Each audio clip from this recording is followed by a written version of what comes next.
Rajnandgaon Congress committee ने press वार्ता लेकर केंद्र की भाजपा सरकार पर कटाक्ष किया और 100 दिनों से महंगाई कम करने का दावा करने वाली भाजपा के कार्यकाल में महंगाई 100 गुना बढ़ी है का आरोप लगाया।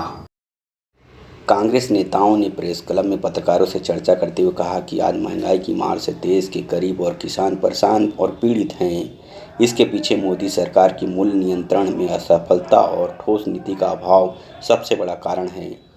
मोदी सरकार की पूंजीपतियों को बढ़ावा देने वाली नीति के कारण सार्वजनिक उपक्रम, रेल, सड़क उद्योगों को बेचकर केंद्र सरकार उद्योगपति के हाथों की कठपुतली बन गई है और दैनिक जीवन की जरूरती चीज़ों के मूल्यों में नियंत्रण करने में बेबस हो गई है। अंतर्राष्ट्रीय बाजार में क्रूड ऑयल के दामों में 35% की कमी आने के बाद भी पेट्रोल और डीजल की कीमतें आसमान छू रही हैं। दोनों के दाम 93 रुपये प्रति लीटर की पार कर गए हैं, जिसके कारण अन्य वस्तुओं के दाम भी बढ़ते जा रहे हैं। यूपीए के शासनकाल में प्रधानमंत्री मनमोहन सिंह ने अंतर्राष्ट्रीय बाजार में क्रूड ऑयल की कीमत $103 प्रति बैरल होने के बाद भी अपनी कुशल नीति से पेट्रोल डीजल के दामों में नियंत्रण कर पेट्रोल को 72 रुपये और डीजल को 55 रुपये प्रति लीटर से अधिक बढ़ने नहीं दिया। वहीं पूरी दुनिया और भाजपा शासनकाल में केवल मई माह में दाम 16 बार बढ़े। सड़क परिवहन, रेल यात्रा, खाद्य तेल, खाद्य पदार्थ सहित दैनिक उपयोग की वस्तुएं आज महंगाई की भेंट चढ़ गई है, जिसके कारण लोगों को जीना दूभर हो गया है। सर्वहारा वर्ग महंगाई से त्रस्त है, जिसके बाद केंद्र में बैठी मोदी सरकार जुमलेबाजी में मस्त है। कांग्रेस नेताओं ने कहा कि महंगाई ने आम जनता की कमर तोड़ दी है, लेकिन मोदी उससे अनभिज्ञ हैं। उनमें दूरदर्शिता के अभाव के कारण ही देश में कोरोना को दूसरी लहर फैली और अब उनके आर्थिक कुप्रबंधन के कारण लोग महंगाई से मरने के कगार पर पहुंच गए हैं।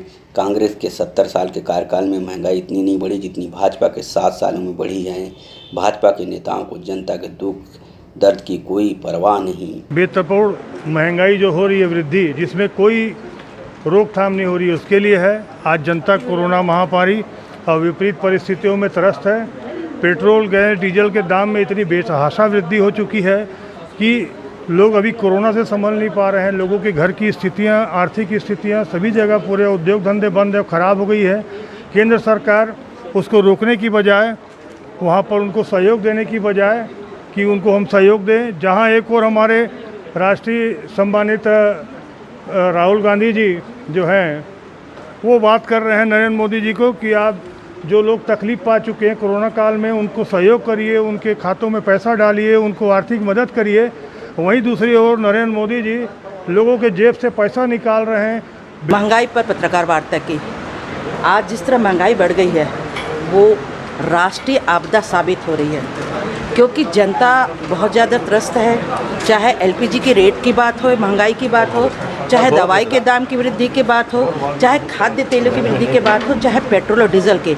आज भी पेट्रोल डीजल की कीमत बढ़ी है।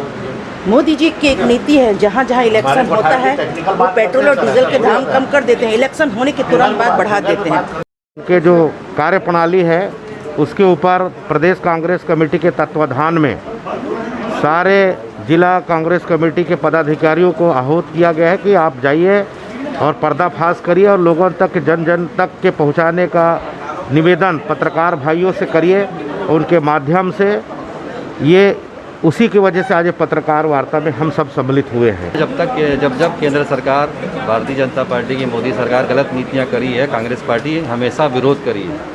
आज भी जब पूरे देश में, प्रदेश में महंगाई अपने चरम स्थान पर है, तो हमारे प्रदेश कांग्रेस कमेटी के सम्मानित अध्यक्ष माननीय मोहन मरकाम जी के निर्देश अनुसार आज प्रेस कॉन्फ्रेंस करके जो महंगाई चीज़ है उसका हम सब यहाँ आपके सामने उसको रख रहे हैं कि हमारे पूरे प्रदेश में महंगाई अपने चरम स्थान पर है।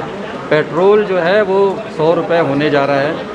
अगर हमारे माननीय मुख्यमंत्री भूपेश बघेल जी सरकार बनने के बाद वैट टैक्स कम नहीं किए होते तो आज हमारे प्रदेश में भी 100 रुपये से अधिक में पेट्रोल मिलता।